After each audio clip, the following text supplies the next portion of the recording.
All right. You guys could pass around the microphone, but the idea here is hopefully you can just eavesdrop on kind of a fireside chat of like the motivations, the reasons, and how you all see this transaction working. And so I'm actually going to start with Cassie. Obviously we cheated. We played an entire video for you, but talk about how solar matters to your institution.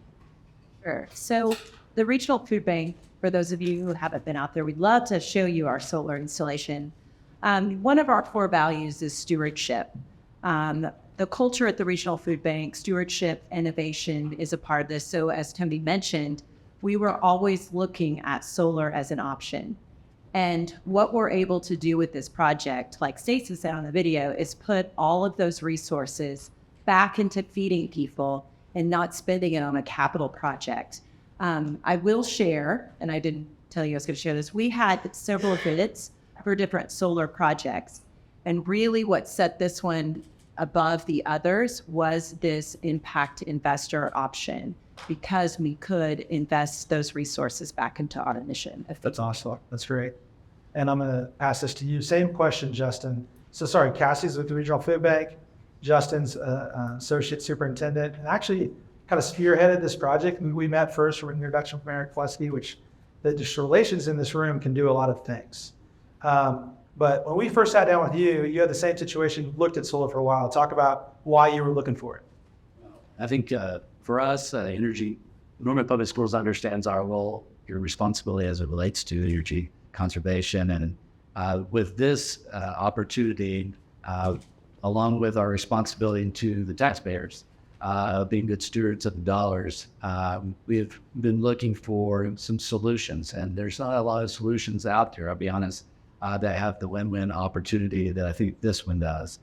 For us, we've spent the last 7+ years visiting with a multitude of solar companies, and probably we've never really been able to find that relationship where it allowed us to not really take on the burden of the capital outlay. And that capital is kind of the same problem for both of you all. You wanted to go solar for a while, but it was just that kept stopping. When I first met with Justin, he said, "Hey, we want to go solar and we're not going to do it. Are there any questions?" I said, "Well, why not?" It's like, it's hard to figure out when you're going to work this into your budget, more or less. And so, I mean, I know we got that conversation even over there. That's kind of what unlocked this. Absolutely. Yeah. And that really the investor component, allowing us to benefit from having solar and return back to our energy, which allows us to take those savings and put them back into the classroom, was a win-win. And again, not having to go out for a bond. At the time we met, actually we had just gone out for a bond, so we didn't have that element of solar already there. So we're looking at another 10 years. Today, we're able to take advantage of it here in just a few months. Yeah, we're actually staging, and panels are going to go up, start going up next week, I think, even on Norman North's one of their 44 meters. So we're even just starting at Norman North. It's kind of the first test project, but it's been pretty fast. That's one of the things that's really interesting. It didn't take 2-year cycle bonding, that type of thing. No, it didn't. We were moving rather quickly. I think we had, January, maybe December, we had the board meeting. Yeah. And so we're up and going, moving towards tech construction and then implementation. So relatively fast in. I'm going to bounce back and forth. If anyone wants to make a comment, you can as well. Doug Claycomb, CEO of PlanGroup Financial. I'll let you have that microphone. Yeah.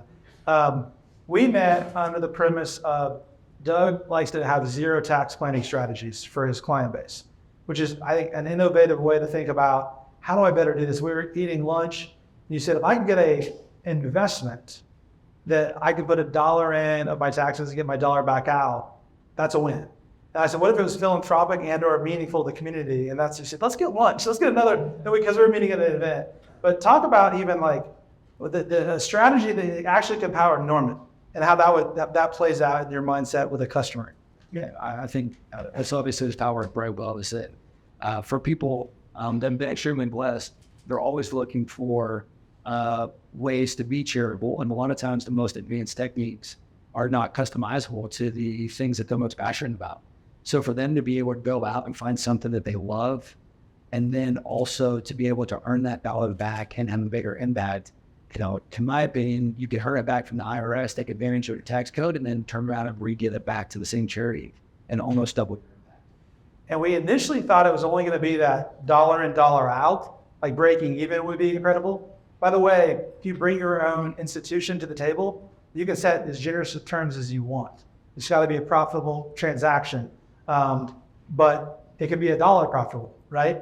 But in this situation, there's also a lot of space that, not as many people donate to Norman Public Schools, but they do care about it. So we had a return that's rational and kind of in a risk-adjusted space. So now you're not just getting a dollar back, you're actually getting that return. And I know that's what was really interesting about that transaction to you. Yeah, absolutely. I think that if somebody can find a way to also earn a rate of return as they're being charitable with the dollars, obviously, I think there becomes a season of life where people are willing to do that with a greater and greater amount of their investment dollars because they care about the impact that they'll make, right? And there's also a legacy that they leave there, right? There's, in this situation, 30 years of benefit to the charity. That's something that they're going to be able to talk about with their kids for 30 years, right? Like that inherently encourages their kids to also be charitable, which I just think is incredible to be able to leave with a legacy afterwards. Yeah. I agree. It's very popular. It's a neat video. So that's what always sparked me. There's two kind of pockets that folks look at, and Russell or Doug can take this one. Keep it there. When folks come to you, they want to be charitable or they want to invest. Sometimes there's two pockets. This one kind of can hit both because otherwise their tax dollars aren't going to be investable. So that's a little bit of a different, it's not just philanthropic. People are coming and saying, this is a good risk-adjusted, Norman North, we're not getting a bond, but your bond pretty much rated. You're a public school that's been around and it's going to be around. So I don't have a lot of questions. Or even regional food bank, top 10 in the network, size-wise, very large institutions. It feels pretty comfortable to invest in and get a return. It's not just philanthropic, but it hits both. And that's one of the things that you stood out to me. It's not just a philanthropic thing, because some folks think we're donating. No, we're not. There's not a donation. This is an investment. Otherwise, there's no tax credit, there's no depreciation, there's no revenue coming back from the underlying institution. So it's different. Do you guys comment on that?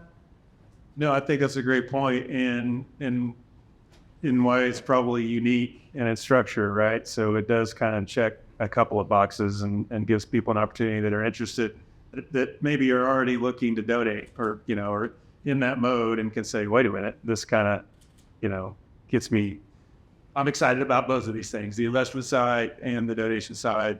And it's better than just a one-time yield that it lasts. So I think that's a great point. Spot on. And Russell, by the way, a principal at Resolution Legal. Russell has helped us put together this transaction. He helps us look at it in every state. He knows it inside and out. And it's been incredible to work through all of the details there to really make this possible. So we really appreciate that. Cassie, one of the big things, especially for a development director that's looking for money all the time, we talked about the idea of donor fatigue and how, like, as a chair of a board, I would say, I don't want you to, go ask for this. But you said something very particular. You said, this is a different request. I get to bring something to my donors at this time. I don't just have to ask. Can you talk about that? Sure. And I think, Russell, you did a great job kind of touching on, this is really not a traditional donation. You don't get a tax deduction. It's actually a credit. And so we have a ton of donors in this community, and many of them are sitting in this room and who are so generous with their philanthropy.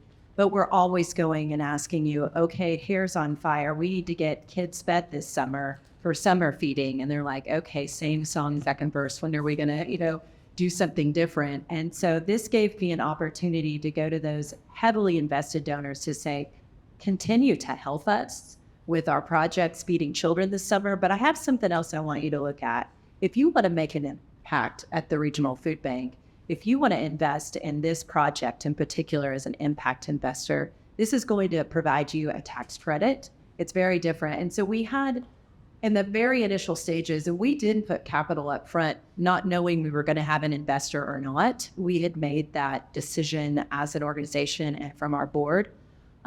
So it was really scary, frankly, Tony, there for a while, because we had money out there and we were soliciting our donors as investors, and it was a different ask. And so it was a great opportunity to learn, but it was also great for many of our donors. They came back, and interestingly enough, some didn't have enough tax. They didn't meet that tax liability. They didn't have enough tax liability, frankly, for our project, or they had too much. So Brightwell came in with this investor who made this decision quickly. It was the sweet spot, but it's very different. So the other piece of this, Tony, that I'll just mention for nonprofits that are in the room is that this impact investor may come back and make a donation. Yes, we're providing a payment and we're getting energy savings. So we're saving revenue that's going directly to the mission. But there's nothing stopping the investor from coming back and also getting a tax deduction. Spot on, spot on. And the favorable terms is interesting. I think this is an interesting question for you, Justin. So Doug, if you can pass, and we'll just keep playing musical chairs. You were one of the first. Norman likes to kind of lean into innovation. And I remember we were sitting there with an investor and you and Dr. Nick at the same table saying, how can we create a winning transaction that we can do over and over again for all of our locations and for the Urban School League and for other school districts across. I thought that was an interesting conversation to watch. Just how can we broker a transaction that meets your needs and meets an investor's needs? How can we set those returns? Can you talk a little bit about that? Well, we are very fortunate to actually have a board of education that made up of business leaders, much like in this room, that really know those hard questions to ask. And so it actually was nice for me to watch them spar with you and debate that process and really check you out. What was fun about it is we had the superintendent say, well, it needs to be good enough so you're going to do all of mine. They were saying, yeah, the IRR should be here, but I should be a little bit lower because you're risk adjusted because you're in open schools. And they were fighting for the other side of the table. I was like, this is actually a really interesting discussion because they know it was a good deal, and that heart in the middle of it makes this transaction different than just somebody offering a lease from a Boston financial institution to try to extract as much as they can from Norman. But it's fundamentally different, right?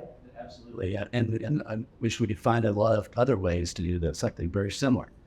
Because again, the opportunity to do just what you're talking about and put the investment back into the classroom, and everybody walks away a winner in that situation. And so again, there's a couple of areas, public schools that are challenging areas financially. Insurance being one out of the energy costs are another. And so to be able to reduce that and put that money back in the classroom, again, he turns away from that. And I would say private boards are a little bit easier. Public transactions for a municipality, a county, or a school, it kind of made me start sweating just to think about how the transaction is going to get done because of how long it takes and there's bonding. But the service agreement allowed us to go fast, which I thought was a really important part of the discussion here, so we can move right to the transaction. Yeah, absolutely. I mean, you're not looking and taking some capital outlay, so therefore you're not going through the traditional purchasing requirements that we have to adhere to as a public education system. And so being able to enter into that service agreement, you're, as company and investor, is actually taking on the responsibility of the panels themselves. And again, we share the benefit of the return. Spot on. All right, back to these two gentlemen. Real quick, this is, I know, Doug, you even talked about your own church, pulling together a group of people. It doesn't have to be one person in the deal. You can take down a big project with 2 or 3 people. And it's about the type of tax liability, who's active, who's passive. But talk about how you thought about taking down a project potentially with multiple people, and Russell maybe talk about how that transaction is kind of it's really cool. Yeah. One of the things that I think is really interesting is just the ability to maybe bring the idea to the charities that are near your heart, right? So there's a lot of people in this room that are very astute and probably are thinking about this already. But a lot of the charities that we donate to probably aren't thinking about this. They're thinking about how to run the day-to-day every single day. So I think the opportunity to go and bless them with a opportunity to not have to worry about energy or decrease energy bills in the future, I think it's also a gift to go rally around a couple other people that we're going to give already, bring that group to whatever charity that you're passionate about, and then make that donation as a group. So to me, it almost, and there's a kinship that comes along with going for the people, and blessing the organization that you care about, because they're probably otherwise, unless somebody in this room or somebody who's connected to you guys makes the intro, they're not going to know about this opportunity. That's spot on. And like, to give an idea, it's just numerically 1.6 in on that project. This was actually a smaller one, but like around 2 out. So you're positive for the 400. You give 6 or 5.5. That's the type of magnitude. At $1.6 million, you get it back and you give 5.5. That's a 4x type delta there in that project. So it's not, you're not just giving $1. You're exponentially giving that $1, and you don't have to give it in the future to run your church's utility. You get to give it to do something different, which is fundamentally different. Russell, you put together this flux capacitor. By the way, I call it the flux capacitor because Russell's work actually puts the transaction together, the legal documentation, the tax documentation, and you can actually go back to 2022 to go get these tax credits. So if you've already spent taxes in 22 and 23, you can go back with the IRA and grab those credits and fund a project for something you care about. That's how aggressive these tax credits are. So it's pretty darn impressive. Do you want to talk about the transaction as a whole, why you found it interesting? Sure. And I certainly can't take all the credit.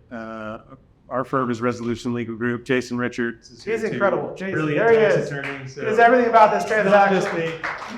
me. Genius there. Yeah. But I'll quickly say, getting a chance to work with Tony and his team has been, really fun for us as practitioners. I love all of our clients, of course, but, we constantly get asked for the one pager, and the answer is no, there's not a one pager. And Tony and his team were really patient with us because, this is a totally new structure that had a million moving parts. And I won't bore you with all the legal details, but they were patient with us and the CPAs and everybody that dug in on this to be able to, put the parameters in place, kind of say, all right, we got to stay in this lane, we got to stay in this lane, we got to stay in this lane. But when we're inside those lanes, you can get really creative with these structures. And that's where it really gets fun. And that's kind of back to the checking both boxes. Is it's not just a one and done investment. There's a lot of cool things that his team will sit down and knows a lot of the options and can structure with you. And one of those, which is more on that investment side, right? Just like an investment opportunity that you might do with your buddies. You don't have to have all of the money yourself to do one of these. In that way, it's not like a donation, right? You don't team up with your friends to donate to your church, right? But in this example, you can. And the core of this is we're going to put together an LLC that's your investment vehicle, and it can have as many partners as you want theoretically. And so it does have a lot of flexibility in that way. He's talking about the team, and I want to make a couple comments. We have Trey Raymer and Brian Blad, both Ernst & Young background, CPAs, built businesses, run capital companies, CFO and SVP of investments at Brightwell. Could have done it without them. Their expertise and their connections with a lot of you that are from Ernst & Young in this room have been just incredible. Our head developer, Brian Workman from IBM, built our platform, our portal. I could click through and show you this marketplace. It's incredible. Evan DeWalt designed it.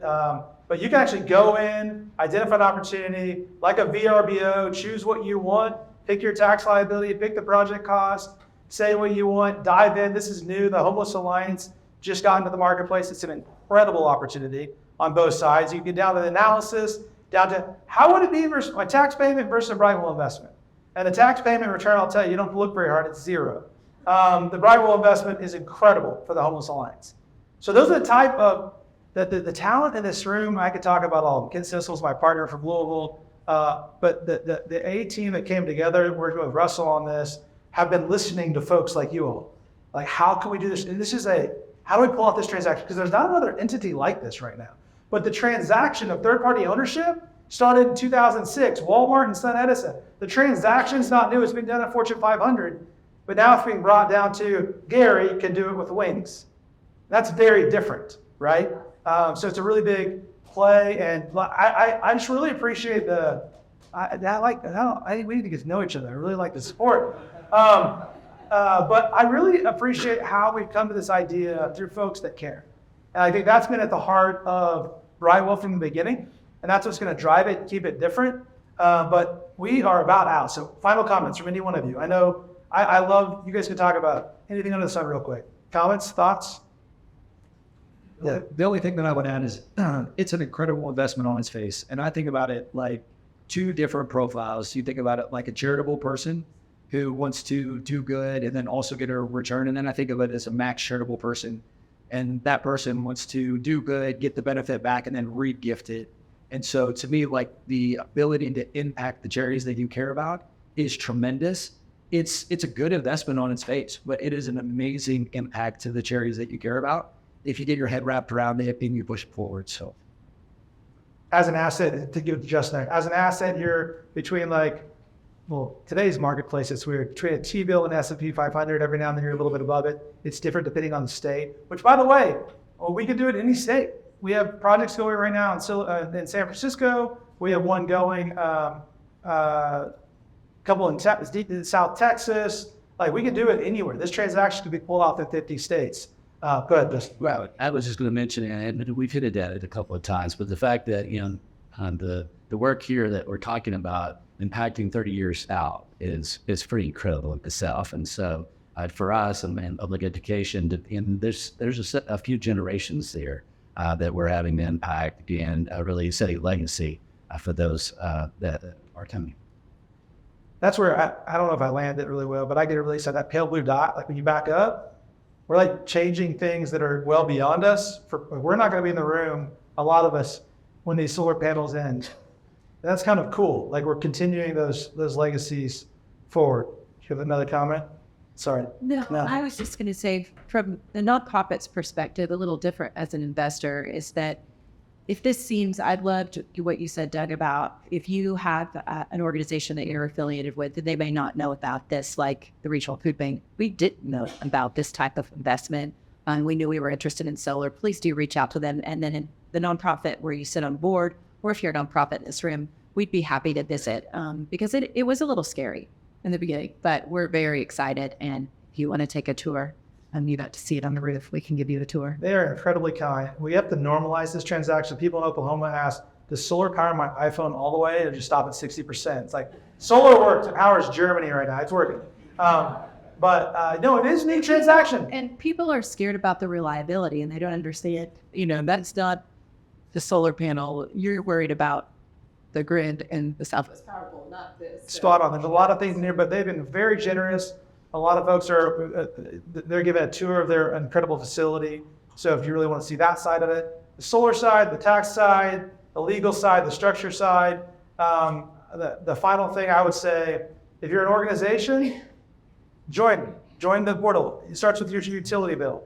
I would say 85 out of 100 projects can be done. Some can't. They're just not going to work. Solar's not going to work for that. That's okay. We'll give you that feedback. But it starts with 12 months of utility bills. If you're an investor, talk to us, register, get in the portal. We give you credentials. You can go shopping for a project.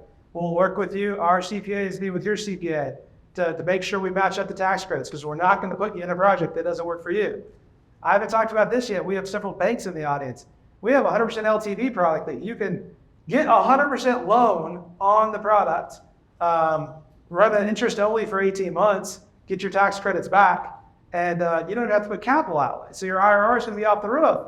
And we really appreciate our bank partnerships. Prism, Prosperous are deep in this, and they're doing an incredible job. It is local. I love that part of it. If you're an advisor like Doug and you want to bring this, we have co-branded material. We have videos that you can send to your folks. We'll put small versions of this on, cocktail hours, to teach people. They can bring their utility bill, bring the party to the table. We can show what their project is. And if you're a foundation, you want to spark some of these, you really care about homeless in Oklahoma City, great, come tell us. And we'll work with you to be innovative to ensure more people can capitalize these projects. So we've got tables over here. We've got literature over here. Grab a coin, grab a brochure on the way out. Talk to somebody that's got a Brightwell tag. We're all for it. But again, thank you all for helping us form this company. And also thank you for sharing with everybody today. Thank you all for coming out on a Thursday. Hang around as long as you like. Get a drink. We appreciate it.